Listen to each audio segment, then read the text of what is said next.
ناظرین آداب، میں مدثر احمد انقلاب نیوز کی خاص پیشکش کے ساتھ آپ کے سامنے پیش ہوا ہوں۔ ناظرین، مسلم نوجوانوں میں گزشتہ کچھ سالوں سے جو ایجوکیشن لیول ہے، جو ایجوکیشن کا ریشو ہے، وہ پہلے سے بہتر ہوتا جا رہا ہے۔ آج ہر 10 میں سے ایک نوجوان کم از کم ڈگری حاصل کیا ہوا ہے، 100 میں سے 2 تو کم از کم انجینئرنگ کی ڈگری حاصل کیے ہوئے ہیں۔ اسی طرح سے کسی نہ کسی سبجیکٹ میں، کسی نہ کسی اسٹریم میں مسلم نوجوانوں نے گریجویشن کی ڈگری کم از کم حاصل کرنے کی کوشش کی ہے، یا پھر کم از کم ڈپلومہ لیول تک کی ایجوکیشن حاصل کی ہے۔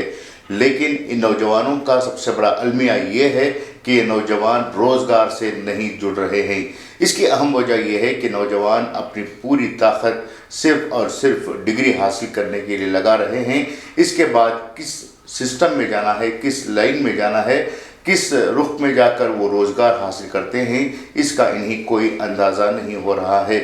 نوجوانوں کا یہ جو سسٹم ہے، اسی وجہ سے بے روزگاری بڑھ رہی ہے اور وہ اپنی زندگی میں ناکام سمجھ رہے ہیں۔ کئی نوجوان تعلیم یافتہ ہو کر بھی بے روزگار بیٹھے ہوئے ہیں۔ ان کا گزارا صرف اور صرف موبائل فون پر گیمز کھیلتے ہوئے، موبائل فونز پر ریلز دیکھتے ہوئے، یا پھر موبائل فونز پر چیٹنگ کرتے ہوئے گزر رہا ہے۔ کچھ نوجوان اس سے بھی آگے بڑھ کر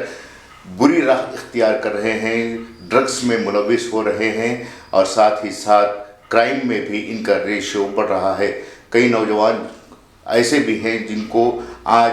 پولیس میں موسٹ وانٹیڈ قرار دیا جا رہا ہے۔ جب ان کا بیک گراؤنڈ چیک کیا جاتا ہے تو وہ کم از کم گریجویٹ ہوتے ہیں۔ ان تمام حالات میں مسلم کمیونٹی کی جو ذمہ داری ہے، اس کمیونٹی کے ذمہ دار پوری طرح سے ان نوجوانوں کو صحیح راہ پر لانے کے لیے ناکام ہو رہے ہیں۔ عام طور پر مسلم سماج کے جو تعلیم یافتہ لوگ ہیں، جو ویل سیٹلڈ پرسنالٹیز ہیں، مالدار طبقہ ہے، یا پھر کسی ڈپارٹمنٹ میں، کسی اچھی کمپنی میں بڑے پوسٹ پر خدمات انجام دے رہے ہیں، وہ یہ سمجھتے ہیں کہ ان کی زندگی کا مقصد ان کا اپنا خیال رکھنا یا پھر ان کے اپنے بال بچوں کا خیال رکھنا ہی ہو گیا ہے۔ یہ لوگ نہیں چاہتے کہ سوسائٹی میں، کمیونٹی میں جو کچھ نوجوان بے روزگار ہیں، ان نوجوانوں کی وہ صحیح راہ دکھاتے ہوئے انہیں ایسے پروفیشنز کے ساتھ جوڑا جائے جس سے وہ خود اپنا روزگار حاصل کرتے ہوئے اپنی زندگیوں کو بہتر طریقے سے انجام دے سکیں۔ مسلمانوں کا جو بڑا ٹاپ لیول کا جو طبقہ ہے، وہ نہیں چاہ رہا ہے کہ دوسرے نوجوان بھی ان کی طرح ہی اچھے روزگار سے جڑے، جبکہ دوسری قوموں کا موازنہ کیا جائے تو ایسے حالات ہمیں دکھائی دیتے ہیں کہ کسی بھی کمیونٹی، مسلمانوں کے علاوہ جو عیسائی ہیں یا پھر مارواڑی ہیں یا پھر یہودی ہیں یا پھر اور جو دوسرے قوم کے لوگ ہیں، وہ یہ چاہ رہے ہیں کہ ان کے قوم کے نوجوان کسی بھی حال میں بے روزگار نہ رہیں، ویل سیٹلڈ رہیں، بزنس میں آگے آئیں، پروفیشنز میں اچھے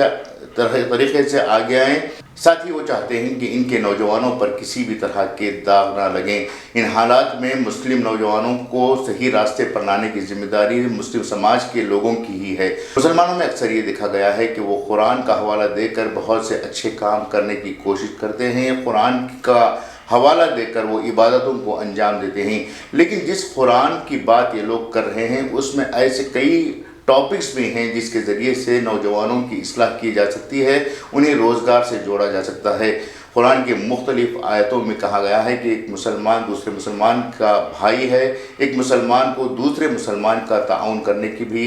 ہدایت دی گئی ہے، اسی طرح سے انسانیت کے لیے کام کرنے کی بھی ہدایت دی گئی ہے۔ لیکن ہمارا جو مالدار طبقہ ہے وہ یہ نہیں چاہتا کہ مسلمانوں کے نوجوان آگے آئیں اور کسی نہ کسی پروفیشن کے ساتھ جڑ کر اپنی قوم کے لیے نمائندگی کریں، یا کم از کم اپنے اہل و عیال یا پھر اپنے خاندانوں کے لیے وہ کفیل بن سکیں۔ جس سسٹم کو مسلمانوں کو اپنانا چاہیے تھا، وہ سسٹم تو مسلمان اپنا نہیں رہے ہیں۔ البتہ یہودی وہ دوسری قومیں باقاعدہ قرآن کے احکامات کے مد نظر عمل کرتے ہوئے وہ اپنی قوموں کو آگے لانے کی کوشش کر رہے ہیں۔ دیکھیے کہ کس طرح سے مارواڑی جب کسی جگہ پر جا کر بزنس کرنا شروع کر دیتا ہے تو کچھ سالوں بعد وہ اپنے علاقے کے نوجوانوں کو اس علاقے میں لا کر اسے بزنس کے لیے ڈیولپ کرنے کے لیے نہ صرف فائنانشیل سپورٹ کرتا ہے بلکہ اسے مورل سپورٹ کرنے کے علاوہ اس کے کاروبار میں باقاعدہ وہ پارٹنر بن کر بھی کام کرتا ہے، جس سے جو نوجوان باہر سے آیا ہوا ہوتا ہے وہ ترقی کرتے ہوئے اپنے آپ کو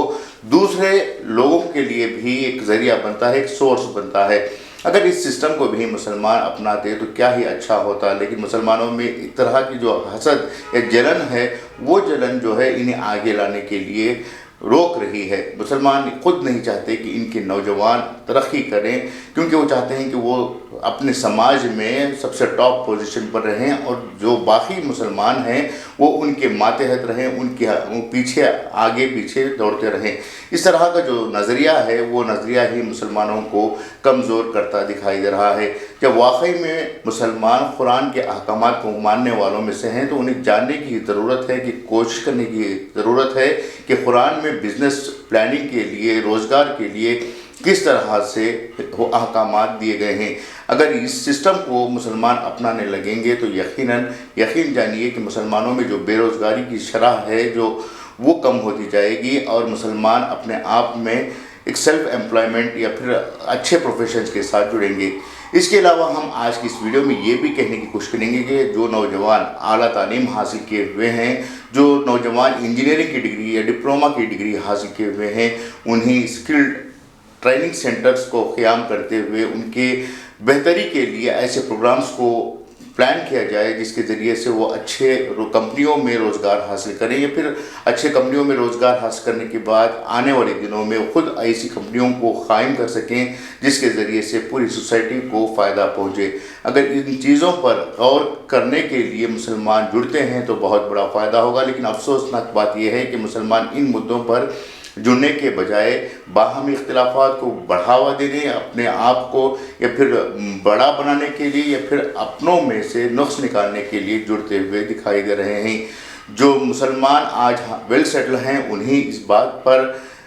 توجہ دینے کی ضرورت ہے کہ وہ سماج کی، سوسائٹی کی